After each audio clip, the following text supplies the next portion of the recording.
అందరికీ నమస్తే।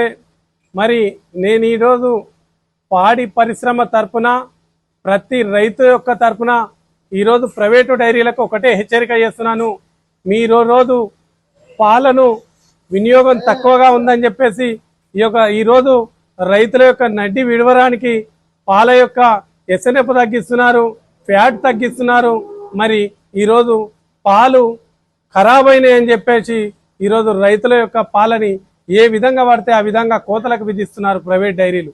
ఎందుకంటే ఇది నేను ఖచ్చితంగా అనుభవించినటువంటి విషయం।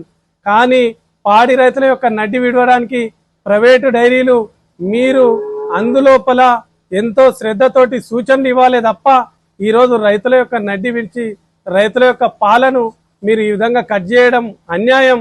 ఆ ఒక రైతు ఈరోజు ఉదయం నుంచి సాయంత్రం కష్టపడి ఒక 10 లీటర్ల పాలు పిండుకొని ప్రైవేట్ డైరీకి పోస్తే ఈరోజు సాయంత్రం పాలు ఖరాబ్ అయినాయి, పాలు స్మెల్ వస్తున్నాయి అని చెప్పేసి మీరు ఎంతో అన్యాయంతో ఈరోజు రైతుల పొట్టగొట్టేటటువంటి పరిస్థితి ప్రైవేట్ డైరీలు తీసుకుంటున్నాయి।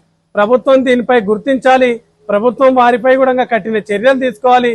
మరి ప్రైవేట్ డైరీ యాజమాన్యం కూడా ఈరోజు రైతుని నడ్డి విరిచి మనం రైతుని ఏ విధంగా ఆ విధంగా కోతలకు విధిస్తే ఆ యొక్క రైతు పాడి పరిశ్రమని గోశాలలకు తరలించేటటువంటి పరిస్థితి ఏర్పడుతుంది। మీరు ఈ యొక్క గోశాలకు తరలించేటటువంటి పరిస్థితి ఏర్పడితే రాబోయే కాలంలో పాలు స్వచ్ఛమైన పాలు దొరకలేని పరిస్థితి ఉంటుంది।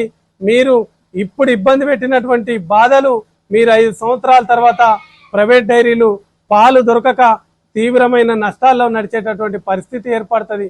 దయచేసి మీరు పాడి పరిశ్రమను ఎంతో విధంగా చిన్నకారు సన్నకారు రైతులను ఆదుకొని వారికి మేలు చేయడానికి ప్రైవేట్ డైరీలు సిద్ధంగా ఉండాలి తప్ప ఈరోజు రైతుల వెన్ను విరిచి రైతుల పొట్టగొట్టి మీరు పాలు స్మెల్ వస్తున్నాయి, ఖరాబ్ అవుతున్నాయి అని చెప్పేసి ఈరోజు రైతుల పాల యొక్క కట్ చేసి కోతలు విధించినట్టయితే వాళ్ళు ఎంతో దుఃఖంతో బతికేటటువంటి పరిస్థితి ఏర్పడుతుంది। ఎందుకంటే